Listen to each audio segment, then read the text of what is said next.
नमस्कार दोस्तों, स्वागत है आप सभी का आपके अपने यूट्यूब चैनल होमनिस्टी में। दोस्तों, जैसा कि आप सभी को पता है कि हम लोग यूपीटीपीएलएससी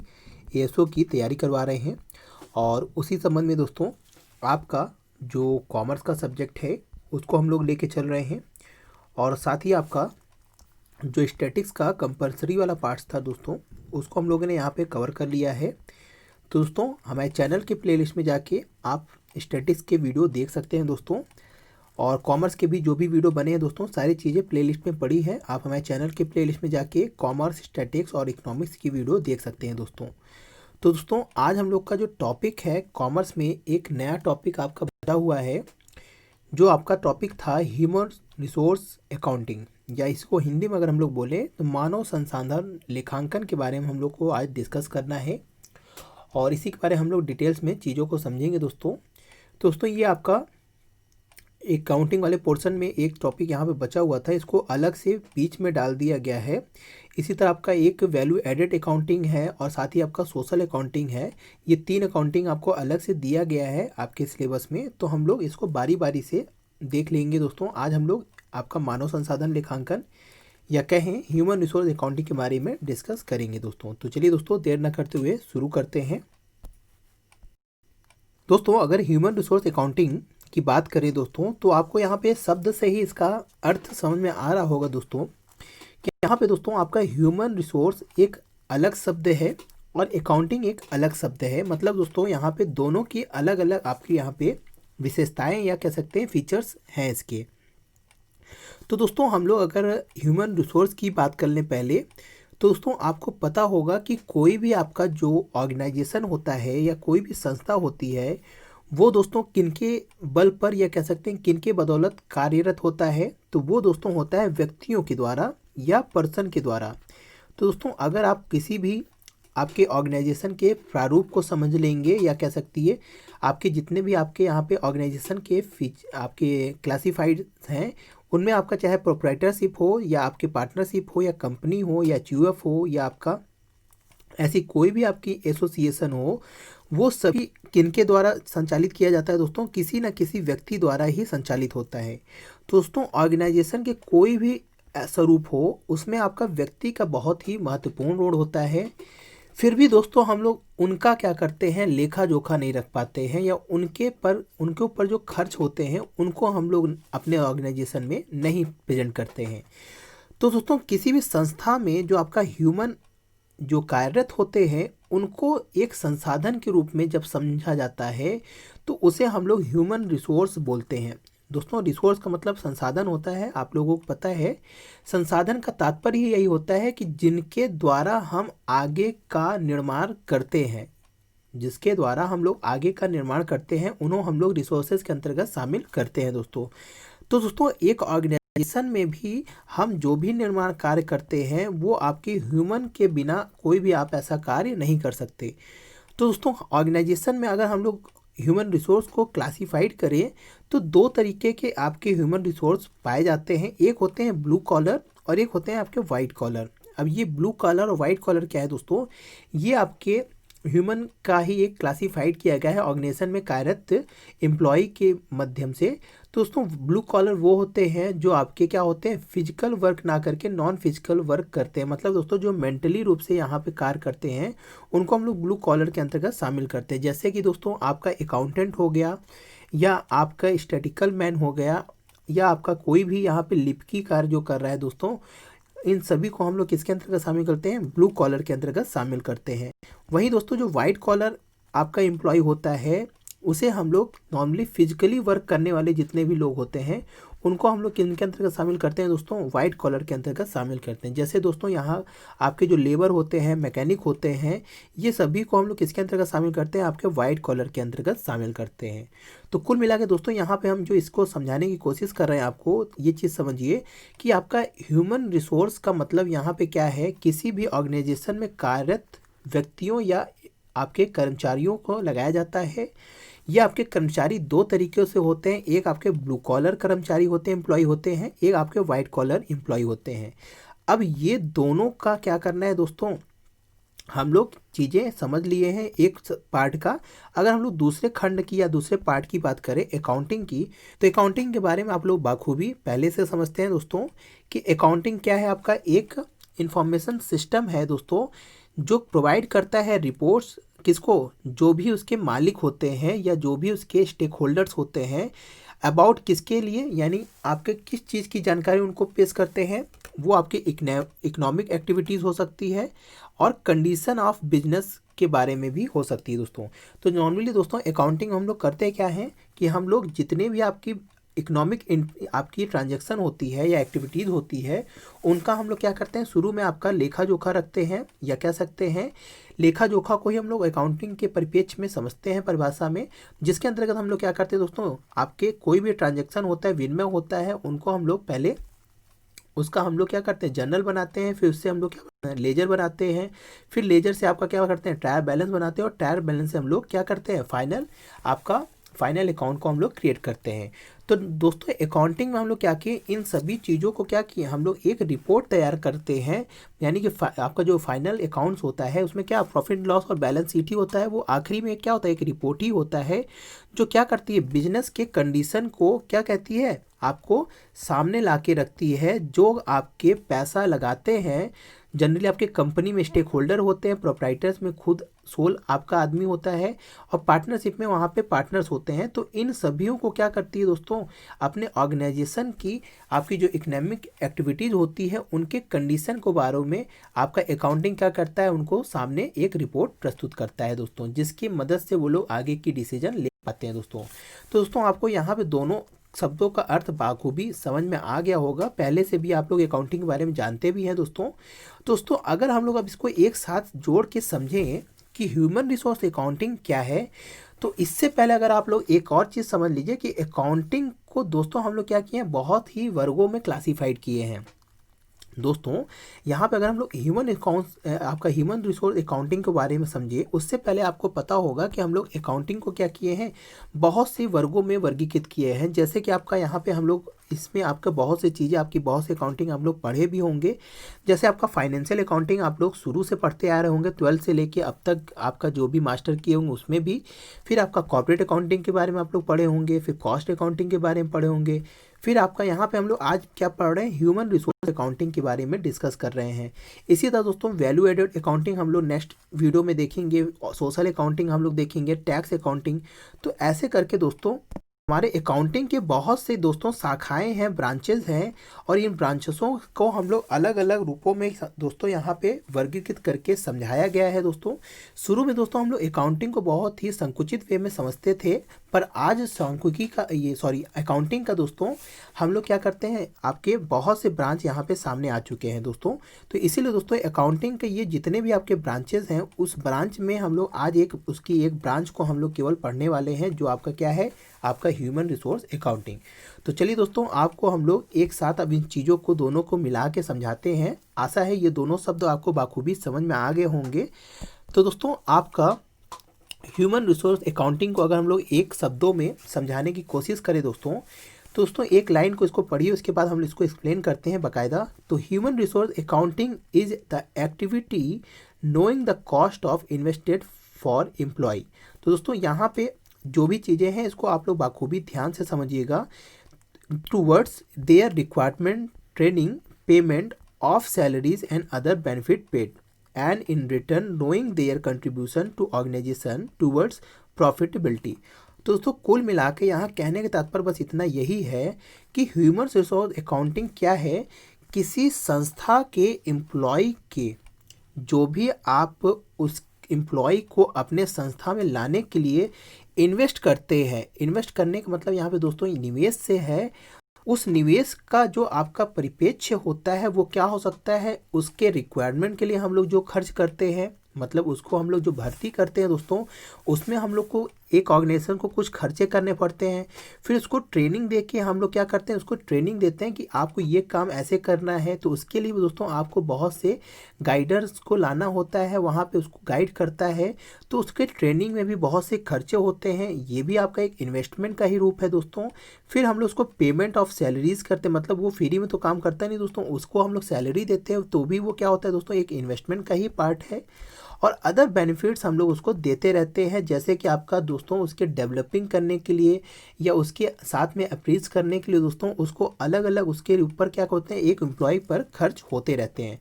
तो दोस्तों ये जितने भी खर्च होते हैं एक एम्प्लॉय को संस्था में लाने के लिए और संस्था में बनाए रखने के लिए जो भी आपके खर्चे होते हैं उसको ह्यूमन रिसोर्स अकाउंटिंग क्या समझता है दोस्तों, एक इन्वेस्टमेंट के रूप में समझता है दोस्तों, एक इन्वेस्टमेंट के रूप में समझता है।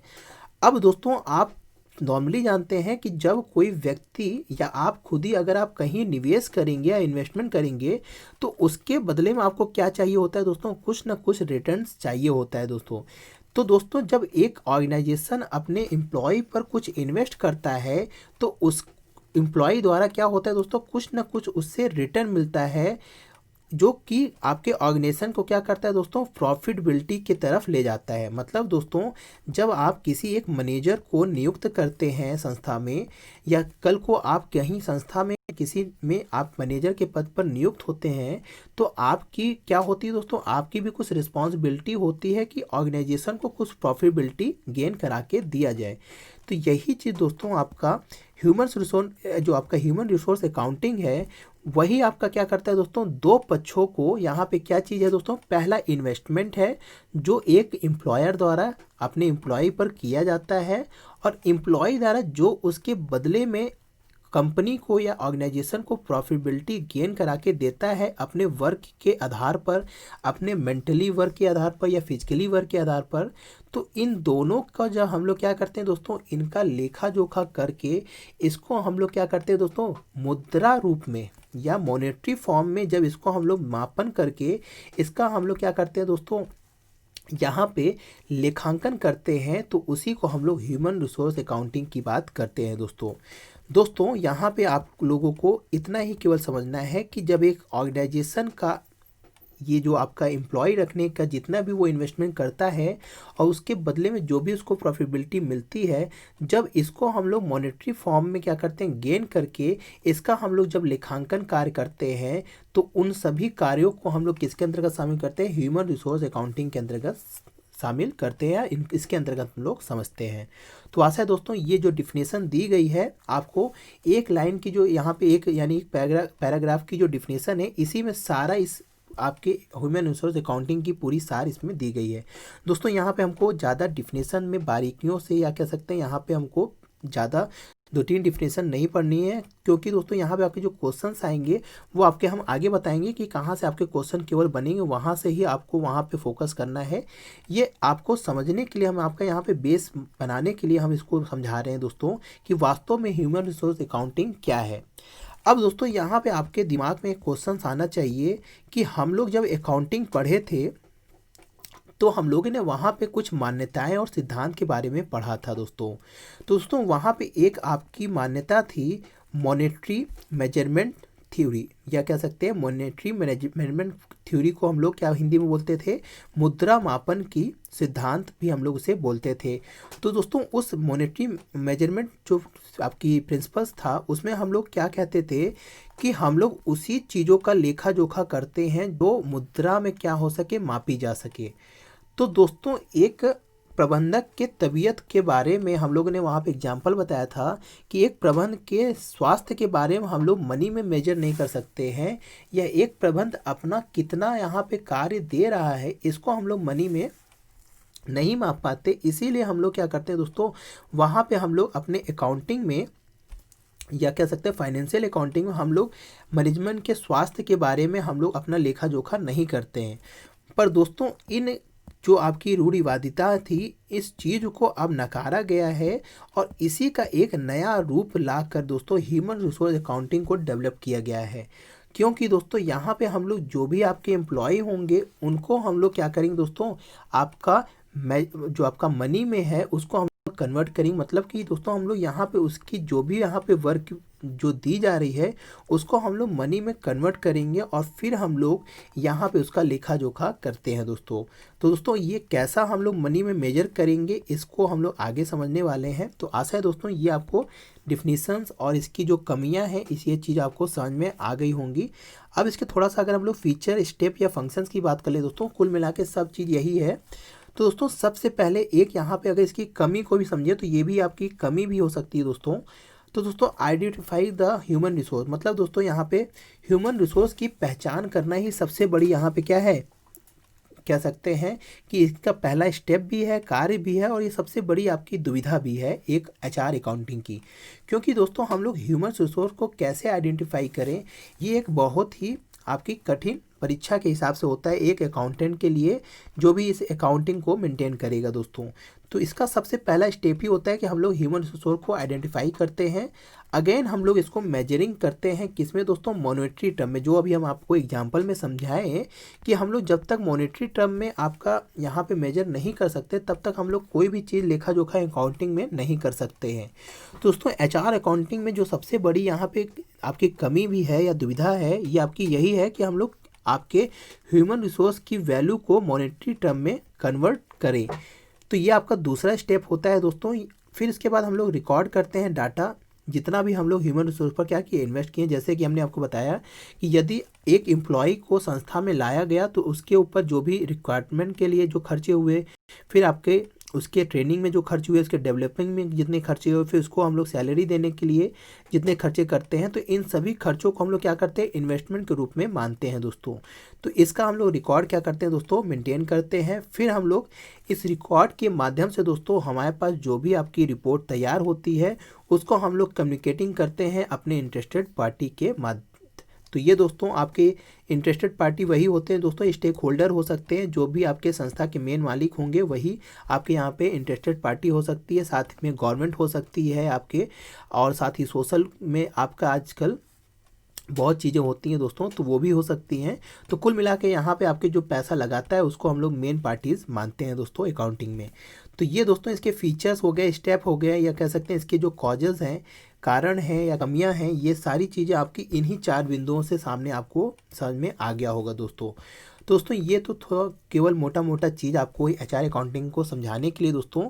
क्वेश्चन दोस्तों आपका इस आपके फीचर से या फंक्शन से पूछे जा सकते हैं घुमा के, तो इसको अगर आप लोग समझ गए होंगे तो अब आपको यहाँ पे डाउट्स नहीं होंगे।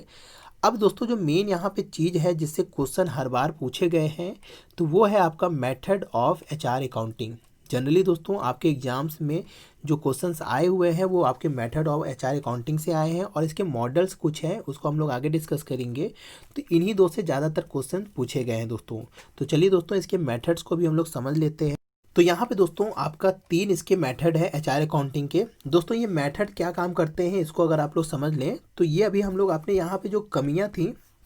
या जो दुविधाएं थी उसमें सबसे बड़ी दुविधा क्या थी दोस्तों, यहाँ पे आपका ह्यूमन रिसोर्स के वैल्यू को मॉनेटरी फॉर्म में मेजर करना। तो वही आपका यहाँ पे जो मेथड्स हैं ये इसी चीज़ को क्या करते हैं दोस्तों, कार्यरत करते हैं। कैसे हम लोग अकाउंटिंग को यहाँ पे मेंटेन करेंगे वो सारी विधियाँ यहाँ पे दी गई हैं दोस्तों। तो इन विधियों में से दोस्तों कोई भी विधि आप द्वारा अपनाया जा सकता है और उसके द्वारा आप एचआर अकाउंटिंग को मेंटेन कर सकते हैं दोस्तों। तो यहाँ पे दोस्तों कुछ विद्वानगण हैं, उन्होंने अपना अपना विचारधाराओं में इस आपके एचआर अकाउंटिंग को मेजर किया है, या कह सकते हैं कि यहाँ पे हम एचआर अकाउंटिंग को बनाए रखने के लिए यहाँ पे कुछ मेथड दिए गए हैं। तो दोस्तों सबसे पहला मेथड आपका है हिस्टोरिकल कॉस्ट मेथड, जो आपके बर्नेट एंड पेले द्वारा दिया गया है दोस्तों। ये आपका पहला मेथड है दोस्तों। फिर आपका दूसरा यहाँ पे मेथड है रिप्लेसमेंट कॉस्ट मेथड, जो आपके फ्लेम होल्ड्स द्वारा दिया गया है दोस्तों। और तीसरा आपका है यहाँ पे अपॉर्चुनिटी कॉस्ट मेथड, जो कि आपके हैकीमैन और जॉन्स द्वारा दिया गया है दोस्तों। तो दोस्तों अब हम लोग इसको एक एक करके बारी बारी से चीज़ें समझ लेते हैं। तो सबसे पहला आपका यहाँ पे जो हिस्टोरिकल कॉस्ट मेथड है, जैसा कि हमने इसको पहले ही बताया कि this method developed by Burnett and Flamholtz Pyle. दोस्तों यहाँ पे ये चीज़ याद रखिएगा कि आपका ये जो फ्लेम होल्ड्स हैं ये आपके दोनों हिस्टोरिकल कॉस्ट में भी और रिप्लेसमेंट कॉस्ट में भी, दोनों में इनका योगदान है। तो यदि आपके ऑप्शनल में देता है कि हिस्टोरिकल कॉस्ट मेथड के कौन प्रतिपादक हैं, तो उसमें अगर आपका इस दोनों का नाम ना देकर फ्लेम होल्ड्स का नाम दिया गया है तो आप इन्हीं का टिक करिएगा दोस्तों। तो दोस्तों इन तीनों नाम को आप लोग इस मेथड के साथ जोड़ लीजिएगा, नोट डाउन कर लीजिएगा। क्वेश्चन दोस्तों इससे और पूछा गया है इस तरीके से दोस्तों, इस मेथड को कौन प्रतिपादित किया है, तो इस चीज़ को आप लोग ध्यान दीजिएगा। फिर दोस्तों ये वास्तव में इस मेथड में हम लोग कैसे करते हैं अकाउंटिंग, तो इसमें दोस्तों सबसे पहला जो काम है, हम लोग दो एक्चुअल कॉस्ट जो होती है दोस्तों आपका, जैसे हमने भी बताया कि जो आपके पर्सन को या एम्प्लॉय को रिक्रूटमेंट करने में, ट्रेनिंग करने में, प्लेसमेंट करने में और उसके डेवलपमेंट में जितने भी आपके खर्च होते हैं, उन सभी को हम लोग क्या करते हैं दोस्तों, कैपिटलाइज कर लेते हैं, मतलब उसका पूंजीकरण कर देते हैं और फिर उसको समय समय पर हम लोग हर वर्ष उसको राइट ऑफ कर देते हैं, जैसे कि उस व्यक्ति की जो एम्प्लॉय है उसकी जितनी भी उसकी यहाँ पे यूजुअल लाइफ होती है। दोस्तों ये कैसे किया जाता है, अगर हम लोग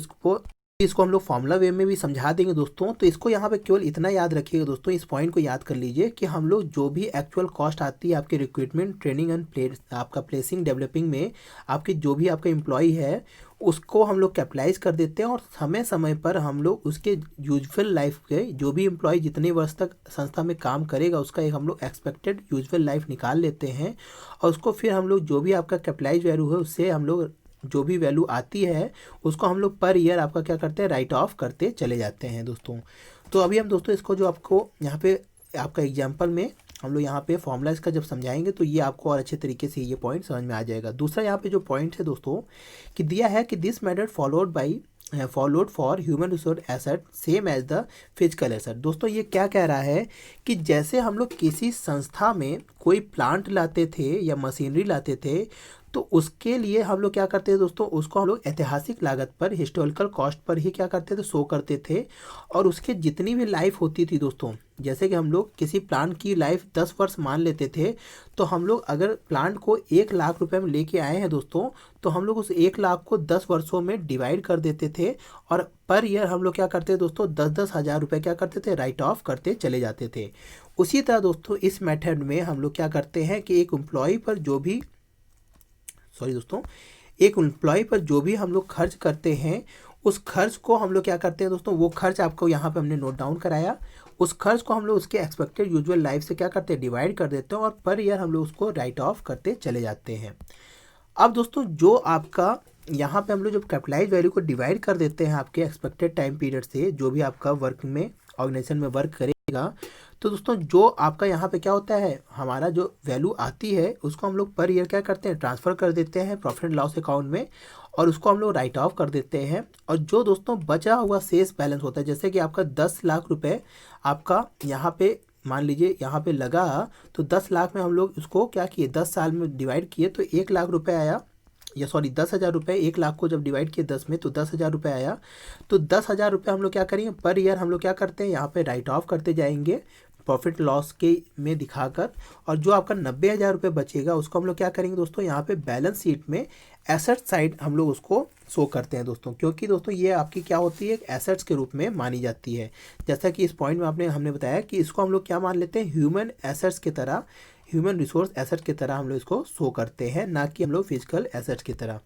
तो ये आपका दोस्तों यहाँ पे पहला मेथड था। इसको हम लोग कैसे निकालते हैं, ये आपका फॉर्मूला भी है, इसको भी याद कर लीजिएगा। ये कुछ नहीं है, आपका कैपिटलाइज वैल्यू जो हम लोगों ने भी बताया कि एम्प्लॉय पर जो भी खर्चे होते हैं उसको हम लोग इकट्ठा जोड़ लेते हैं और उसका टाइम पीरियड हम लोग एस्टिमेट कर लेते हैं कि कितने साल तक वो एम्प्लॉय काम करेगा, और जो भी इसको डिवाइड करने पे वैल्यू आती है उसी को हम लोग राइट ऑफ वैल्यू कहते हैं, और जो कि हम लोग पर ईयर प्रॉफिट लॉस में ट्रांसफ़र करके राइट ऑफ करते जाते हैं। तो ये सिंपल सा मेथड है दोस्तों, जैसे हम लोग इसको आपके प्लांट मशीनरी के लिए ये मेथड को यूज़ करते हैं, उसी तरह हम लोग ह्यूमन रिसोर्स के लिए भी इस मेथड को यूज़ करते हैं दोस्तों। तो ये तो दोस्तों इस पहला मेथड को आपका यहाँ पे फ्लेम और यहाँ पे बर्मेट द्वारा और पेले द्वारा दिया गया है, इस चीज़ को भी याद रखिएगा। इसमें यही इंपॉर्टेंट दोस्तों यहाँ पे पॉइंट्स हैं। अब अगर हम लोग दोस्तों दूसरे मेथड की बात करें, तो दोस्तों दूसरा मेथड यहाँ पे डेवलप किया गया है इरिक जी फ्लेमहोर्स्ट द्वारा और रेंसिस रिकर्ड द्वारा। दोस्तों यदि इनका नाम ना दिया हो तो अगर इनका नाम भी दिया हो तो भी आपका ये सही आंसर आप लोग लगाइएगा, पर अगर दोस्तों दोनों ऑप्शन दिया हो तो पहला ऑप्शन आप लोग यही टिक करिएगा, आपका फ्लेमहोर्स्ट द्वारा। दोस्तों ये रिप्लेसमेंट कॉस्ट मेथड क्या है, इसको भी समझ लीजिए दोस्तों ये मेथड आपका cost replacing employ is use the measure of the human resource. मतलब दोस्तों ये क्या है कि इस मेथड में दोस्तों जो भी आपका ऑर्गेनाइजेशन में ह्यूमन रिसोर्स काम कर रहा है, यदि उस व्यक्ति को हटाकर उसके जगह कोई दूसरा व्यक्ति लाया जाए और उस दूसरे व्यक्ति को लाने में जो खर्च होंगे दोस्तों, उसको रिप्लेस करने में जो कॉस्ट आएगी, उसी को हम लोग क्या बोलते हैं दोस्तों, यहाँ रिप्लेसमेंट कॉस्ट हम लोग इसे बोलते हैं दोस्तों। तो दोस्तों ये सिंपल ये क्या है, इसको अगला हम लोग समझ ले। तो दोस्तों ये आपका कॉस्ट रिप्लेसिंग एम्प्लॉय, मतलब दोस्तों यहाँ पे जो कॉस्ट ऑफ रिप्लेसिंग एम्प्लॉय को रिप्लेस करने में जो भी कॉस्ट आती है उसी को हम लोग यहाँ पे ह्यूमन रिसोर्स के यहाँ पे कॉस्ट को हम लोग मेजर या समझते हैं। तो दोस्तों the human resource of a company are to be valued on the assumption as to what will cost the concern is existing human resource are required to be replaced with other person of the equivalent experience and talent। तो दोस्तों यदि आप example में इस चीज़ को समझिए, जैसे दोस्तों एक मैनेजर है, उस मैनेजर की जगह अगर हम लोग किसी दूसरे मैनेजर को लाते हैं उसी एक्सपीरियंस और उसी टैलेंट के बंदे को, जैसे 10 साल का एक्सपीरियंस ये आपका मैनेजर था, उसी तरह आपका 10 साल का कोई दूसरा मैनेजर और उसी टैलेंट के साथ अगर हम लोग किसी व्यक्ति को यहाँ पे रिप्लेस कर रहे हैं तो उसके रिप्लेस में जो भी आपके यहाँ पे कॉस्ट आती है दोस्तों, उसको हम लोग यहाँ पे क्या करेंगे दोस्तों, उस व्यक्ति की एक्चुअल वैल्यू हम लोग यहाँ पे समझेंगे दोस्तों। तो दोस्तों यहाँ पे हम लोग उसी वैल्यू को कैपिटलाइज कर लेते हैं और फिर आपका यहाँ पे दोस्तों हम लोग उसको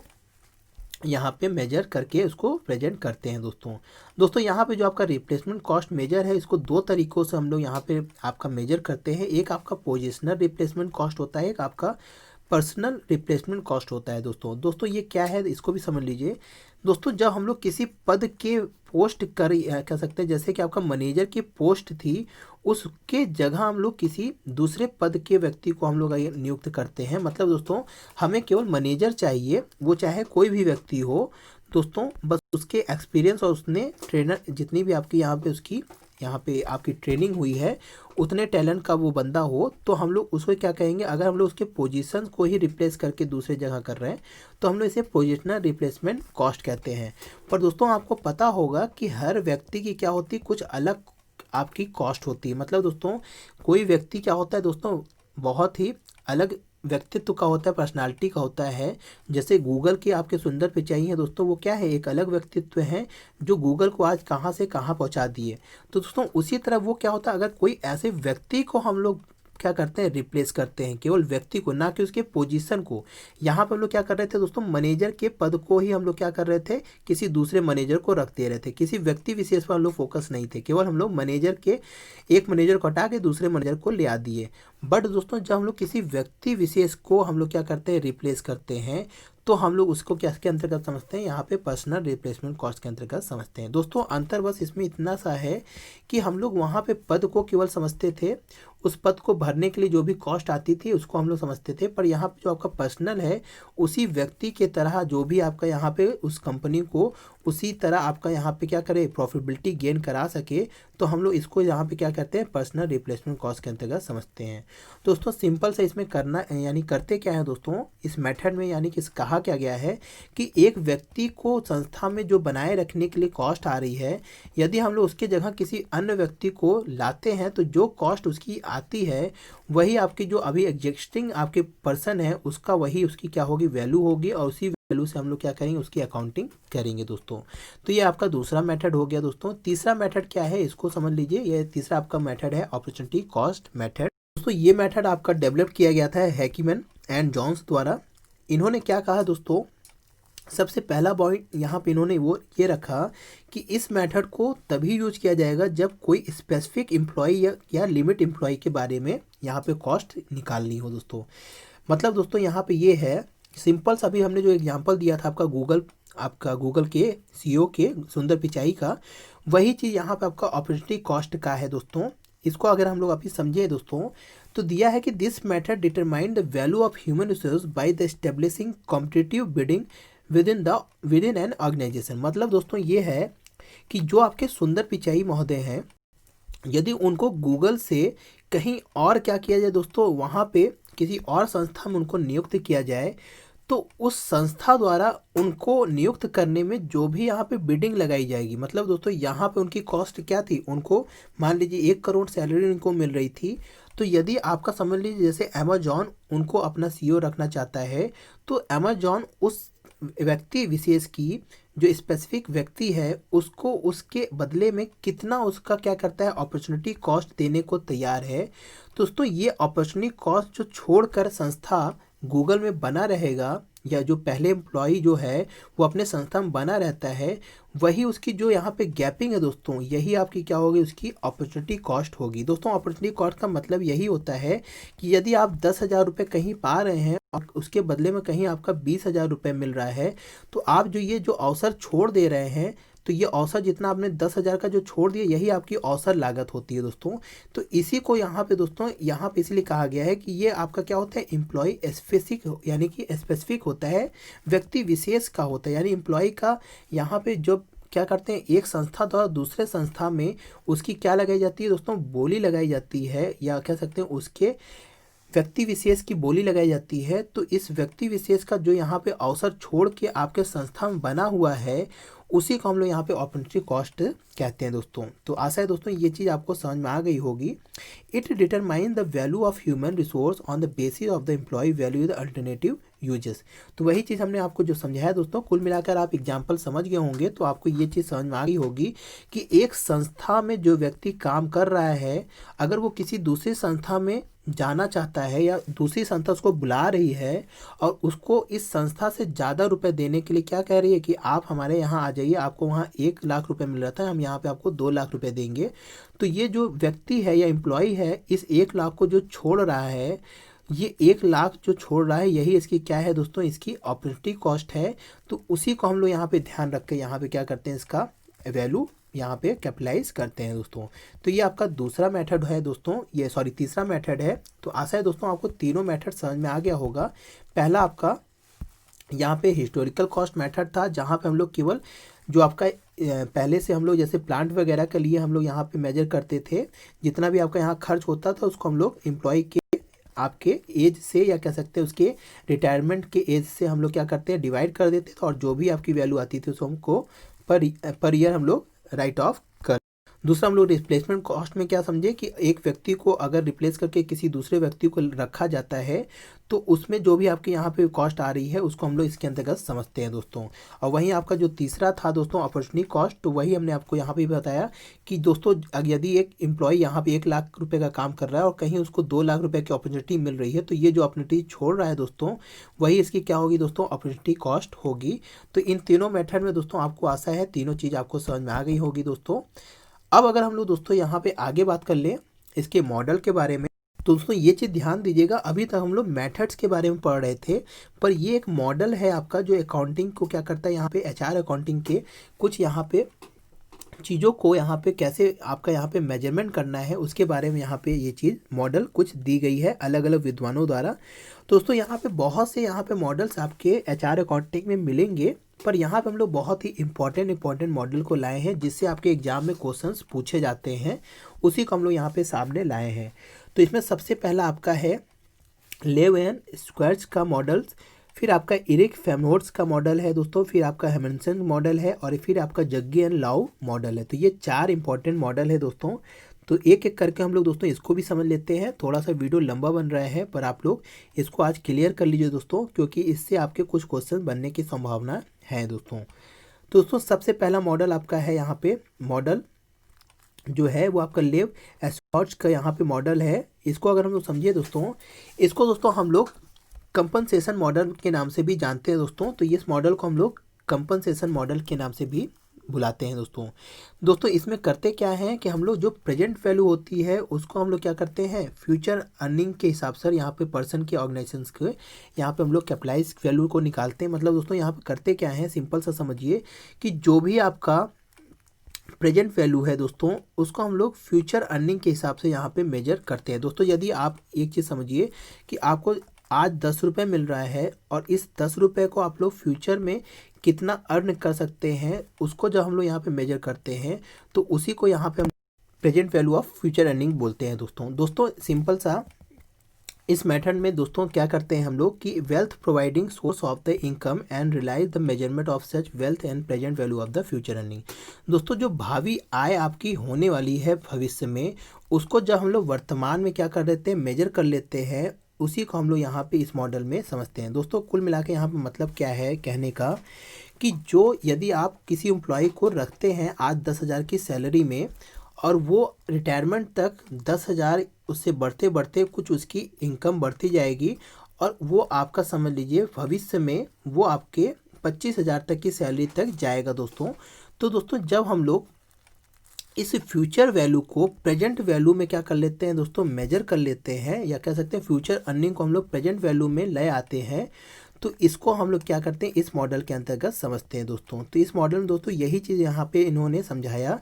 कि जब एक एम्प्लॉय के फ्यूचर इनकम तक की चीज़ों को, फ्यूचर अर्निंग को हम लोग प्रेजेंट में लाकर हम लोग उसका जब मेजरमेंट करते हैं, तो इसको हम लोग लेव-शेवर्स मॉडल के अंतर्गत समझते हैं दोस्तों। दोस्तों इसमें होता क्या है, इसको फॉर्मूले के तहत इसको यहाँ पे कैलकुलेट किया जाता है। सबसे पहले यहाँ पे ये समझ लीजिए फॉर्मूला क्या है कि यहाँ पे दिया है ई, आपका यहाँ पे ऊपर दिया गया है जो आपकी एस्टिमेटेड वैल्यू टिल एज तक है, मतलब दोस्तों भविष्य में कितना गेन कर सकते हैं आप। तो मान लीजिए यहाँ पे हम लोग 25 लाख मान लीजिए एक एग्जांपल में, फिर हम लोग इसका हम लोग क्या करेंगे, यहाँ से प्रेजेंट वैल्यू निकालेंगे दोस्तों, यानी फ्यूचर वैल्यू का जो भी आपकी अर्निंग है उसको आज हम लोग प्रेजेंट वैल्यू को जब कैलकुलेट करेंगे तो यहाँ पे 1+R हम लोग निकालते भी हैं दोस्तों। ये चीज़ आप लोगों को पता होगा कि जब भविष्य की इनकम को या भविष्य के आपके स्रोतों को हम लोग करंट वैल्यू में जब निकालते हैं तो यही फॉर्मूला आप लोग यहाँ पे लगाया जाता है। तो यहाँ पे 1+R का मतलब दोस्तों क्या है अभी हम समझाते हैं। फिर यहाँ पे हम लोग T-X कर देते हैं। तो यहाँ पे R का मतलब रेट है दोस्तों, और T का मतलब यहाँ पे टाइम ऑफ एज है, मतलब कि जितना साल तक वो काम करेगा, और यहाँ X का मतलब है करंट उसकी एज क्या है। तो दोस्तों एक एग्जांपल में अगर आप इसको चीज़ों को समझिए कि मान के चलिए जैसे दोस्तों किसी व्यक्ति के यहाँ पे थी, हमने 25 लाख माना, फिर दोस्तों उसका क्या है, यहाँ पे हम लोग उसका करंट रेट निकालेंगे, तो उसकी यहाँ पे क्या है दोस्तों, आपका यहाँ पे उसकी आपकी मान लीजिए वो 20 साल तक वर्क करेगा। आज उसकी एज क्या है दोस्तों, जो भी है मान लीजिए ये 60 है और इसकी एज आज 30 है। तो यहाँ पे दोस्तों यहाँ पे 30 आएगा, और जब हम लोग 1+R का यहाँ पे 30 का जब कैलकुलेशन करेंगे तो उसको जब हम लोग डिवाइड कर देंगे दोस्तों, तो इधर आज की प्रेजेंट वैल्यू आपकी 25 लाख की यहाँ पे कैलकुलेट हो जाएगी दोस्तों। तो यही मॉडल आपका, इस मॉडल के अंतर्गत हम लोग इसी तरह यहाँ पे कैलकुलेट करते हैं दोस्तों, फ्यूचर अर्निंग को प्रेजेंट वैल्यू में कैलकुलेट करके। दूसरा दोस्तों यहाँ पे अगर हम लोग मॉडल देख लें, पहला मॉडल आपको आशा है ये चीज़ समझ में आ गई दोस्तों। यहाँ पे हम लोग आपकी एक चीज़ यहाँ पे याद रखिएगा दोस्तों कि हम लोग यहाँ पे जो भी एम्प्लॉय की फ्यूचर अर्निंग है उसको एस्टिमेट करते हैं पहले, और फिर उसको हम लोग प्रेजेंट वैल्यू में कैलकुलेट करके यहाँ पे सामने रखते हैं दोस्तों। तो ये आपका दूसरा, आपका पहला मॉडल है। दूसरे मॉडल की अगर हम लोग बात कर लें दोस्तों, तो ये आपका एरिक फ्रेमहोल्ट्ज मॉडल है दोस्तों। इसको हम लोग दोस्तों करते क्या है दोस्तों, इसमें है कि आपका यहाँ पे कि आपका ये the view of the human being can not be purchase और own by the organization like other physical asset. मतलब दोस्तों हम लोग आपका जैसे प्लान को खरीद के लाते हैं वैसे हम लोग ह्यूमन रिसोर्स को खरीद के नहीं ला सकते हैं। इसीलिए दोस्तों यहाँ पे दे आर फ्री आइदर सर्व और टर्नओवर। मतलब दोस्तों ये आपके अलग, जैसे प्लान का टर्नओवर हम लोग उसको निकालते हैं, उससे अलग तरीके से यहाँ पे हम लोग इसको कैलकुलेट करते हैं।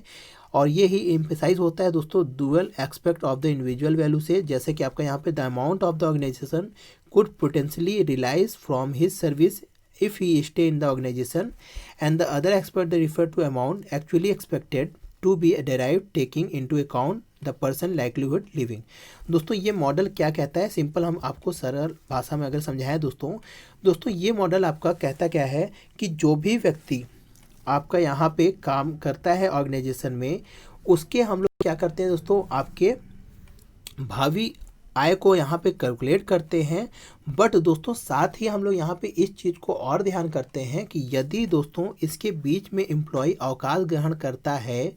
या उसकी डेथ हो जाती है, तो इस चीज़ को भी हम लोग क्या करते हैं, इस भावी अर्निंग को जब प्रेजेंट वैल्यू में कैलकुलेट करते हैं तो इस चीज़ को हम लोग क्या करते हैं, यहाँ पे लेस कर देते हैं, और फिर उसको हम लोग डेप्रिसिएट करके हम लोग यहाँ पे करंट वैल्यू को जनरेट करते हैं। मतलब दोस्तों हम लोग पहले वाले मॉडल में हम लोग उसके रिटायरमेंट या उसके डेथ को कंसीडर नहीं करते थे, इसलिए हम उसको यहाँ पे उस वैल्यू को डेप्रिसिएट नहीं करते थे। बट दोस्तों यहाँ पे आपका जो आपका फ्लेमहोल्ट्ज मॉडल था उसमें यहाँ पे एक चीज़ और शामिल कर लिया गया। ये आपका सुधरा हुआ ही रूप है दोस्तों, जिसमें यहाँ पे आपकी जो संभावनाएं होती हैं उसके एज या रिटायरमेंट होने की या उसके डेथ होने की, उसको हम लोग कंसीडर करके जो भी वैल्यू आपकी आती है उसको हम लोग यहाँ पे आपकी जो भावी वैल्यू होती है उसको हम लोग प्रेजेंट वैल्यू करंट वैल्यू में निकालने के बाद जो अभी आपकी यहाँ पे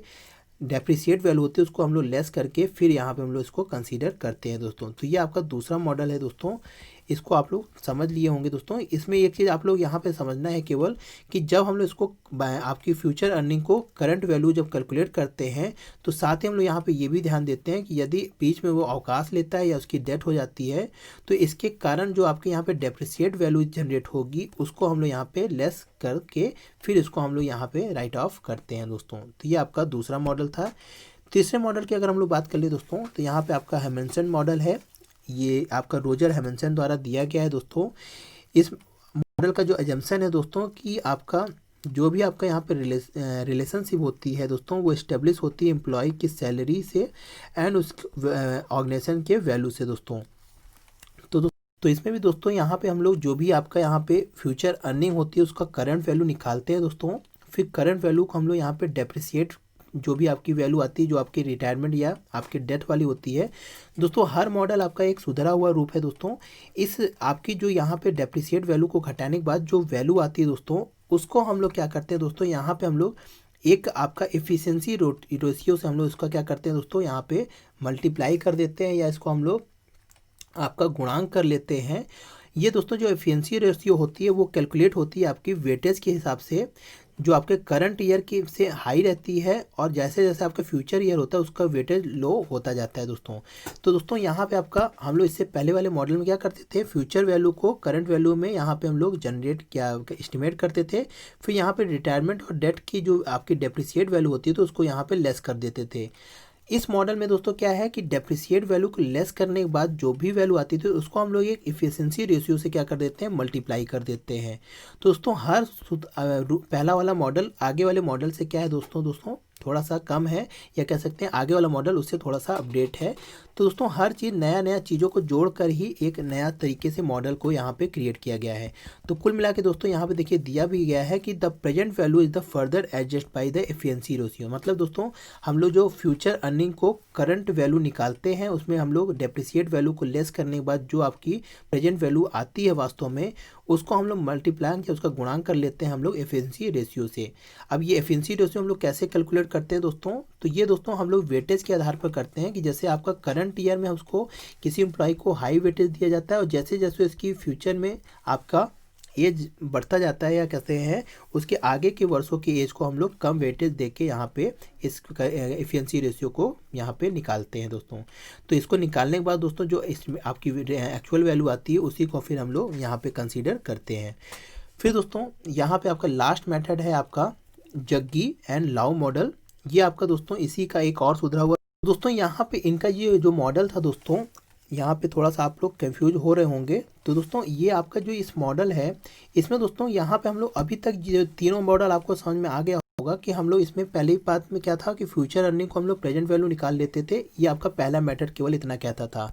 दूसरे मेथड में क्या है दोस्तों, जो आपका फ्यूचर इनकम को हम लोग जो करंट वैल्यू निकालते हैं या प्रेजेंट वैल्यू निकालते हैं उसमें हम लोग डेप्रिसिएट वैल्यू को भी लेस कर देते हैं। फिर दोस्तों तीसरा मॉडल क्या था, डेप्रिसिएट वैल्यू को लेस करने के बाद जो प्रेजेंट वैल्यू एस्टिमेट आती थी उसको हम लोग एफिशिएंसी रेशियो से मल्टीप्लाई कर देते थे। दोस्तों ये जो तीनों मॉडल शुरू के 3 मॉडल थे ये आपका पर्सन टू पर्सन वर्क करता था। मतलब दोस्तों एक पर्सन के लिए ही एक यहाँ पे फॉलो होता था, फिर दूसरे पर्सन के लिए दूसरा फॉलो होता था। इस तरह हर पर्सन को यहाँ पे कैलकुलेट किया जाता था, फिर उसको हम लोग जोड़ते थे। बट दोस्तों जो आपका जग्गी एंड लाउ मॉडल है दोस्तों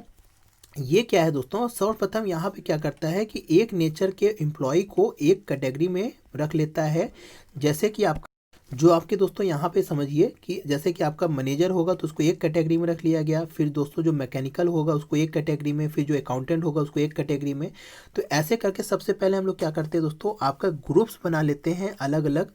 फिर उसके बाद हम लोग उसका होमोजीनियस ग्रुप का मतलब यही दोस्तों कि एक रूप जैसे वाले व्यक्तियों को एक कैटेगरी में डाल देते हैं दोस्तों। फिर दोस्तों इस ग्रुप में जितने भी एम्प्लॉय आएंगे, जैसे कि मैनेजर के ग्रुप में जितने भी एम्प्लॉय आए दोस्तों उनका हम लोग क्या करेंगे दोस्तों, उनके फ्यूचर इनकम को आपके प्रेजेंट वैल्यू को आपका कैलकुलेट करते हैं और उस प्रेजेंट वैल्यू को हम लोग इस ग्रुप के लिए हम लोग यहाँ पे शो करते हैं दोस्तों। यहाँ पे इनका ये जो आपका मानना था कि एक व्यक्ति को जाने यानी एक व्यक्ति एम्प्लॉय जो है वो संस्था से जाने के लिए उसकी प्रायिकता ज़्यादा हो सकती है। बट एक ग्रुप में अगर 10 व्यक्ति हैं तो 10 में से एक व्यक्ति जाएगा, 9 व्यक्ति एक साथ नहीं जाएंगे। तो यहाँ पे आपका जो डेप्रिसिएट वैल्यू हम लोग कह रहे थे, यहाँ पे आपकी डेप्रिसिएट वैल्यू की ज़रूरत नहीं पड़ पाएगी। मतलब कुल मिला के ये कहने का तात्पर्य दोस्तों कि एक व्यक्ति संस्था को छोड़ के जाएगा तो संस्था को कुछ नुकसान ज़्यादा होगा। बट अगर हम लोग एक कैटेगरी में एक ग्रुप बना ले कि अगर एक मैनेजर है, अगर वो संस्था को छोड़कर चला जाता है तो कंपनी को ज़्यादा लॉस होगा। पर अगर हम लोग मैनेजर के पूरे ग्रुप को एक कैटेगरी में रख लें और उसमें से अगर एक चला भी जाता है तो हमारी ये जो फ्यूचर इनकम को जो करंट वैल्यू प्रेजेंट वैल्यू निकाली गई है उस पर ज़्यादा आपका यहाँ पे असर नहीं पड़ेगा दोस्तों। तो ये आपका जग्गू एंड लाउ मॉडल था। इनका बस एक मतलब यही था दोस्तों कि एक ह्यूमनजीनियस ग्रुप को क्रिएट कर लिया जाए और फिर उसके बाद हम लोग फ्यूचर वैल्यू को आपका प्रेजेंट वैल्यू कैलकुलेट करें और फिर अलग अलग सभी जो भी आपके यहाँ पे ग्रुप हैं उनको वैल्यू को प्रेजेंट वैल्यू को कैलकुलेट करके यहाँ पे आपका डेप्रिसिएट वैल्यू को यहाँ पे सारे वैल्यू को ये डेप्रिसिएट वैल्यू को सभी ग्रुप का निकाल लिया जाए। दोस्तों यहाँ पे this model assumption all group employ no fluctuation of the career in the short term period. तो दोस्तों कुल मिला के कहने का तत्व वही चीज़ है कि एक ग्रुप में जल्दी जल्दी सभी व्यक्ति नहीं जाएंगे दोस्तों, थोड़ा सा इनमें समय लग के ही लोग जाएंगे दोस्तों।